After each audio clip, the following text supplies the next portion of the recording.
Cheese is always a big thing when you start eating vegan or plant-based. Something you learn early on is that your vegan or non-dairy cheese might not have the same texture. It's gonna really have an amazing flavor, and you can make it on your own. So we are gonna make a mozzarella cheese, and we're gonna put it on a pizza, maybe the pizza that Jules just made, I don't know. But the bulk of this recipe came from a website called Nora Cooks. So I'm gonna put a link in that in the description.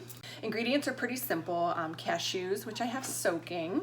You're gonna need some lemon, apple cider vinegar, water, and then tapioca flour, which if you're like me, you just had to drive to your sister's house to borrow because I didn't have any.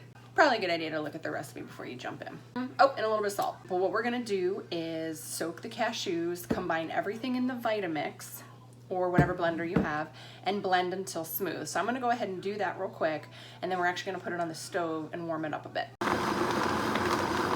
Okay, you're gonna take your blended ingredients and you're gonna put them in a saucepan like that. This on medium, and let it warm up, and we're gonna stir it so it gets really thick. And then I think I'm gonna add in some basil, some oregano as soon as I find it in my cabinet, and some nutritional yeast just to give it that extra cheesy punch.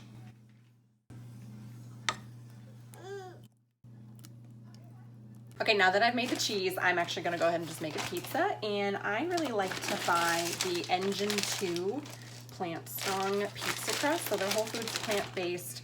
I find them at Whole Foods, hilarious. So we're gonna taste test this cheese before we commit it to that pizza over there, but as you can see, I'm just ready to go. This is gonna be a very simple cheese pizza. I'm gonna put some extra tomatoes on top. Oh, that's really good. It does get sticky. It turns into almost like a gel.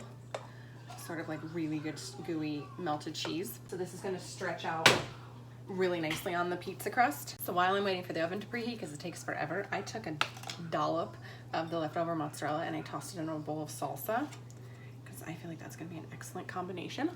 And it is, which makes me think you could do a lot of different things with this recipe, keeping sort of the base of it the same, knowing that you need to have a nut base, some water. I think the tapioca flour is for sure the winner here, because that's what makes it thick and gooey. But you could swap out the flavor. You could throw in some chili powder or black pepper, anything like that. Maybe turn it into more of a salsa. It's not preheated yet. I'll just keep eating chips. That is very good. I think I would bake it a little bit longer next time, get it a little more crispy on top. That is very good. A couple suggestions I would have is, if you're using it for pizza, for sure add the basil and oregano. It made it a really good pizza flavor already. I would also wait for it to cool down almost completely before putting it on your pizza crust, because for when I did it, it sort of kind of was still melty a little bit and didn't spread out as easily. The other suggestion I would have is sort of what I did, finding a recipe that gives you the amounts and the times and things that you need, but then you can add to it however you want to. So this is a really good alternative if you're looking for like a healthy cheese pizza. And then of course you could add on some pepperoni, some of the vegan pepperoni that Jules has just made, and really jazz it up. Just to put it in perspective how good this cheese is, I'm just scraping the leftovers. So there you have it. That would be mozzarella cheese, which, yes, I cut my pizza up and I'm eating it with a fork. Don't come at me for that.